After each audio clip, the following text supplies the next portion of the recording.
know how to start this one. But what about that Munster final? Went pretty good, wasn't it? Alright, yeah. Yeah, sure, it's not really. Sure. Well, it seems like forever ago now, doesn't it? Yeah, to be fair, start of the year, I didn't necessarily see that coming, did you? I knew well it would happen. Absolutely. That was never sure of anything. No, if we're being honest though, it was fairly magic. Now, I was down at it, and even running into people 10 minutes afterwards, they still had tears in their eyes, so it was magic, wasn't it? Oh, it was unbelievable. Yeah, Asher was class. Just, as you said, start of the year. But I thought definitely we'd be well able to contest for a county final. Obviously, weren't exactly raging half favourites in any match, but thought we were thereabouts. And then after that, you don't know what's going to happen. We were straight into a semi in a Munster at home, so you're wondering. And then on the day, just by 1 point, we just managed to eke it over the line. And where did the belief come from this year? Because after getting beaten very well in our final by Kildangan, I'd say at that stage people were thinking, okay, Borris' race is run. Yeah, I think Kildangan even knew themselves that they played very well today. I think they're a class team really, and they have a lot left in them. But that day in the North final probably wasn't a true reflection of ourselves. We were on the road for 5 weeks or something, and the week before we played extra time, and the day before the North final we had two of our forwards played a minor county final or county semi-final or something like that. So a couple of injuries thrown in as well for good measure. So we knew that wasn't 100% us. We didn't play well in the day, but we just knew there was a lot more in us. So we were, the county final to us was a clean slate. We knew exactly how poor we were the first day. But I think Kildangan knew we'd come back strong as well. I think they knew that wasn't us either. But it was a really close match. It could have went their way too if the penalty went in, or we went clear off the line. So no illusions that we dominated anything. We just got over the line. So this is your 17th year playing with Borris. What was it in the previous 16 years that was different from this year? I think first you have to look at the players. I think and we often had very, very good players, but I don't know if the balance all is right. I think we've 6 forwards now, lateral forwards, whereas when I was playing, and any of the players back then would tell you, we always had maybe 2 good backs converted into forwards, and when the pressure comes to its highest, you probably go to your natural instinct, and if you're not a natural forward, that's probably never too good. So I think that was an issue. And then I would say that we got the management spot on. I think I was saying earlier, maybe good club managers are like hen's teeth, or they wouldn't get them too often. So we got one, held on to him, and I think that sets certain confidence. Like, he's done it before. He's very modern in his thinking. He's probably gone through a lot of good high level games where he's done well, high level games where he's suffered as well. So he's seen it all as far as I'm concerned at club level, and he was able to put that canvas onto us and just little tweaks every time we went out, and he's very, very acute like that. So I think we're lucky that all that came together. Normally this time of the year, since leaving the Tipperary setup at the end of 2016, you'd probably be relaxing and enjoying the December, especially the week or so coming into Christmas. Has it been weird, kind of more or less staying away from it? I don't think it started yet, has it? The madness hasn't started yet, so the minute it's grand, but we have a Christmas party in school tomorrow, so you'd be low enough missing it. But look, it's strange thinking that you won't even chance a pint over Christmas, but I would swap it no bother for an All-Ireland semi-final. It doesn't matter to me. We'll have a Christmas in January or whenever it comes about. So it will be. I'd say it will be weird now. It hasn't started yet, but the Christmas party tomorrow now. From that on, there'll be hangovers everywhere, and we'll be just going around like tip-top sportsmen. Christmas Day though, I don't think you'll be battling me for the cream going onto the apple tart. And also, we'll be having drinks and you won't. Are you looking forward to listening to me for the day? I never good news, no. No, that's good. I'll hopefully spend a lot of my time in another room from you, as we all know, you're insufferable with drink. So yeah, that won't be ideal. So I don't know, maybe I'll have the headphones in, listen to music for 5 or 6 hours after you get your first sup. Is that what you want for Christmas? I haven't had bought yet. Well, that's what I'm going to do after this now. Getting you as bad a present as I can. So what are you spending your evenings doing now that you you can't go out and enjoy yourself? Is it just training and then relaxing every second evening? And I'm sick of telling people you don't need drink to enjoy yourself. Do you know what I mean? Like, Well, what do you everyone do? says like we're monks that we can't do anything, but look, sure, look, you're training obviously, and then some of us have work. You know, not just record videos. But look, like, you know, you have work and yourself at home, you're doing things together, and you're going to the gym like you would any other time of the year. I think it's not different. You're just not probably getting to go out and do again. But maybe, do you know what? A lot of it is you're probably meeting the club lads a good bit too, because they're on the same boat. So we might call out to one of the single lads' houses and, you know, watch telly or whatever we want to get up to. And it's all very, very safe stuff now. But look, we had a right week after the Munster final. So I think actually some lads are looking forward to the clean level. What about Tipperary this year?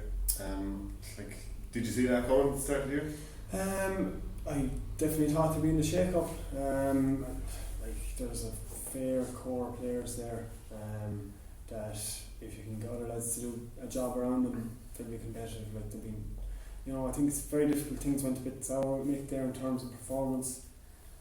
And when it happens with a manager and things aren't going right, it's very hard to wrestle that back. And I suppose people outside of it kind of think, well, jeez, why weren't they just putting together the plan for Tipp? It's very hard, very, very difficult, and it's maybe not coming right from a management's point down. But Liam has that way. He already had the boys, you know, year from when he was already manager in 09, 10, 11, or sorry, 8, 9, 10. So I felt they definitely had a chance. There are lots of great players there, but like, I think he did very well to get Lord Linda. There are things, and I was happy to hear he said there's lots of things to improve on, and you know, we would have discussed it during the year that there are many things to improve on. But I definitely saw him in the shake-up. I thought Limerick were always going to be just a really, really hard team to beat. They seem to have everything. I still think next year, I know they've had a bit of trouble, there's a bit of talk going on. I had experience of that with Tipp. It's not easy, but I still think they've, you know, as a panel of 30 players, they're as good as what's out there. So I think Tipp did really, really well to get Lord lined in. What's it actually like when you're under the cosh from in your own county? Like 2014, there was an article circulated about Tipperary players, I suppose, doing a bit of drinking after the Limerick game, even though there was probably 6 weeks to go till the next game, so why wouldn't they? But like the Limerick players now, there's an awful lot of talk around. What's it like trying to deal with that as a player? I think it's a little bit stressful, and you say you don't care what people think outside, and you don't really, but it's just noise, you know, white noise in a scenario. And one thing is okay, then it starts building, and what the manager is trying to do is quieten down everything, keep everything low, and then we just concentrate on performance. Now I'm having to deal with little bits here, there, and everywhere.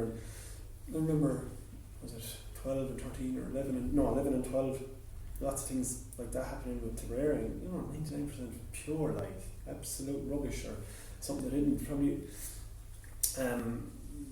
you know, we were lucky there was no camera phones really, like they hadn't come. It was more blockies back then, but no, I thought it was very difficult. And then people start thinking about each other, and are other lads in the panel doing this, that and the other, and are we together? And it doesn't help. I don't care what anyone says, it really doesn't help. You need a strong group and a strong leader to get past that. And I hope for Limerick's sake, you know, they can circle the wagons now and just say, look, leave it in the past, get training, because you know, at the end of the day, you can't control these players either. Like you're supposed to have, you know, lives, but it's very difficult.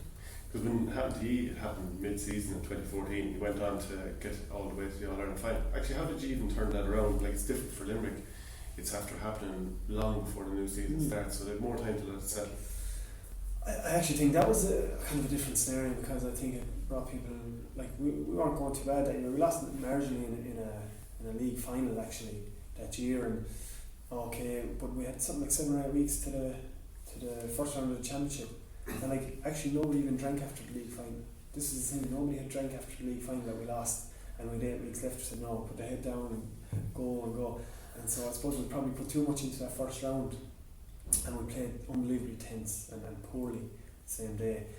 And I suppose then lads just said, look, we'll release, we had a night out, and lads went the day after because we knew we weren't playing for 5 weeks. And I suppose that actually nearly brought lads together, because you know, it was a little bit hurtful, very hurtful at times. Lads still be not happy about that, because at the end of the day you are a person around where you live, And I remember I was only a year in my job, and there were people looking at me like, this lad's an alcoholic, or what's he doing? But the reality was there was 8 weeks there where we didn't touch a drop, but then lads saw how that got us. So lads had a release, and I think it actually brought us together. I think it really said, look lads, we're on our own in this one, and let's keep it in house. And we just got it moving in, a couple of wins, bit of belief, and I think we won a tight match against Galway, and that kind of set us up. One thing I'd say about the club runs when you're on those is maybe there's not as many eyeballs on you, and the whole town parish expects you to nearly celebrate after you get a big win. So you have a big win and you celebrate the county final 6 days later or whatever, you're against Glen Rovers. I'm sure you go out and celebrate it. Munster final, you go out and celebrate it like crazy. I think there's kind of like an element of a journey to it.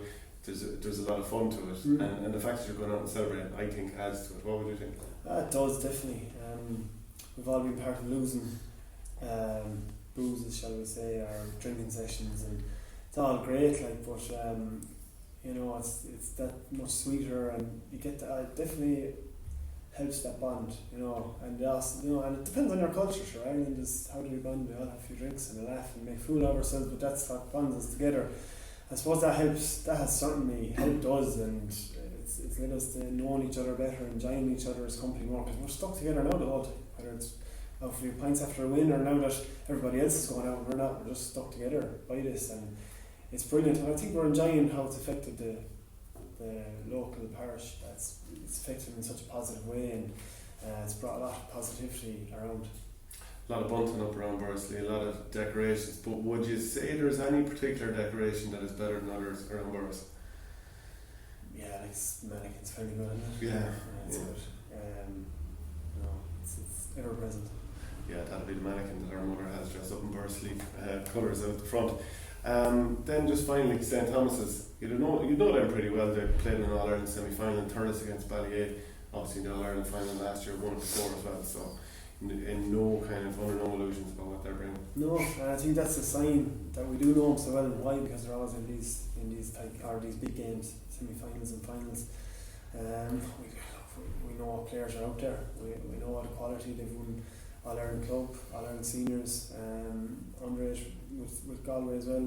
They've had players, so we know what's ahead of us. But look, we've often played games, club and county, where you're looking at the opposition too much in terms of how to stop this. And if you're constantly trying to stop players all over the field, they're not playing their own game. And look, that's probably what got us here in the first place. Yeah, you have to look after a certain amount, but if we don't impose our own game, there mustn't be being there at all. So we do our due diligence, but it's about us. From 90% of it is about how you perform yourself and how you dominate your position, or if your backs can dominate, forwards can work hard enough, and that's what we're concentrating on probably. When you think of this game's excitement, what comes to mind? It is, yeah, sure.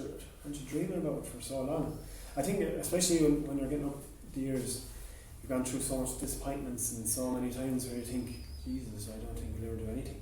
I don't know, do we ever have a shot at getting to a county semi? I was saying before, I didn't even think, I was wondering would I ever play a county semi-final. And that is, I remember the year 2013, it was like in the quarter final, we were like celebrating like it was county final when we got to the semi.